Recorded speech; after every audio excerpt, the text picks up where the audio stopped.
Bienvenue sur le Path of Faith, où nous commencerons un parcours de transformation spirituelle, illuminé par la foi et les enseignements de Jésus-Christ.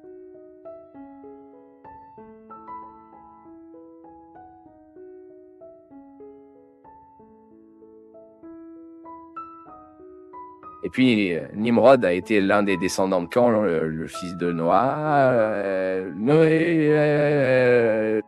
Il n'y a pas de consensus parmi les chercheurs sur l'origine et la signification du nom Nimrod.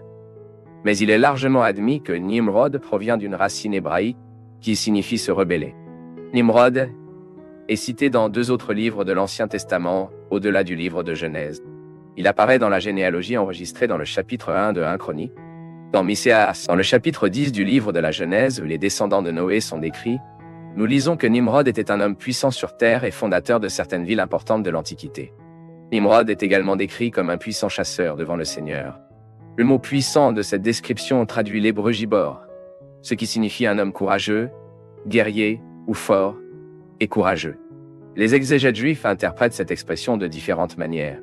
Certains suggèrent que le texte de Génésis sur Nimrod est résumé et n'est pas destiné à porter un jugement moral de sa personne. Dans ce cas, le mot Gor ne serait qu'une indication qu'il était un grand guerrier de l'Antiquité. Mais cela ne signifie pas qu'il était nécessairement une bonne ou une mauvaise personne.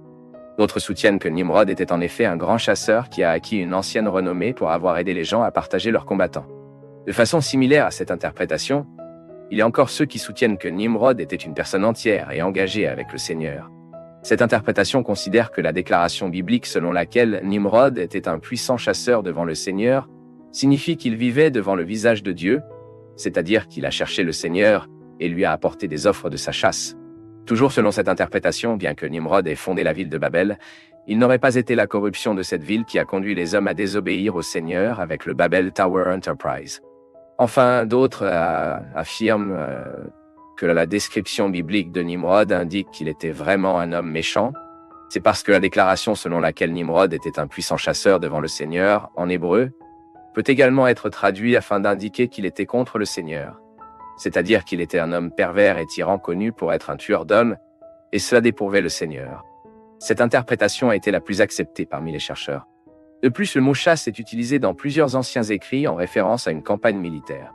Dans le livre de Jérémie, chapitre 16, verset 16, par exemple, l'écrivain biblique emploie la silhouette du chasseur pour parler de tueur ou de chasseur d'hommes.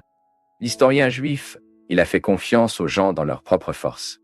Il a également identifié soumission à Dieu comme une sorte d'esclavage.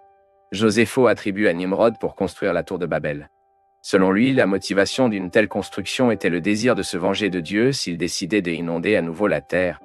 De plus, cette tour a concentré l'humanité en un seul endroit, contrairement à l'ordre du Seigneur pour la dispersion de l'humanité sur la terre. En tout cas, ce que nous savons, c'est que Nimrod a fondé un royaume formé par Babel, Érec, Akkad et Kawé dans la terre Sinar, qui correspond actuellement à la région du sud de l'Irak. Par la suite, cette région est devenue la célèbre Babylone. Les versets 11 et 12 de Genèse, chapitre 10. Là, il a construit certaines villes, dont la ville de Ninive. Pour le bien ou le mal, Nimrod était sans aucun doute un homme remarquable dans l'Antiquité. Voici donc une question. Est-il possible d'identifier Nimrod dans une histoire biblique supplémentaire? Beaucoup les historiens essaient de résoudre en termes d'archéologie qui aurait été Nimrod.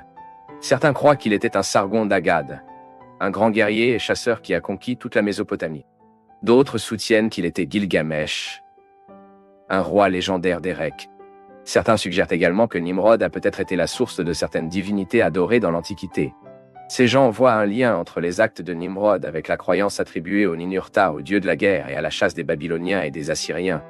Certains suggèrent même que l'histoire de Nimrod peut être derrière les légendes de Marduk, l'une des principales divinités babyloniennes. Quoi qu'il en soit, aucune identification ne peut être confirmée jusqu'à présent. La seule chose qui peut être considérée est que, très probablement, la grande réputation de Nimrod peut avoir créé de nombreuses légendes et mythes qui se sont propagés dans l'Antiquité. Cela confirme le fait que votre nom est lié à plusieurs villes et lieux de la région de Babylone.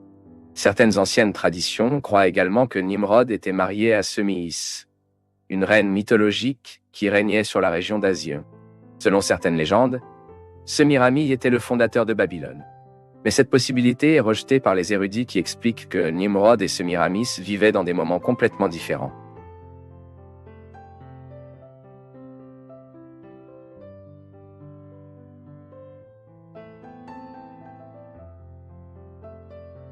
Nous du Path of Faith sommes heureux d'être avec vous en ce moment. Partagez vos perceptions sur le sujet d'aujourd'hui dans les commentaires, montrez votre soutien en aimant la vidéo et partagez-la avec vos amis. Abonnez-vous à la chaîne pour rester connecté avec nous et ne pas manquer nos nouvelles vidéos.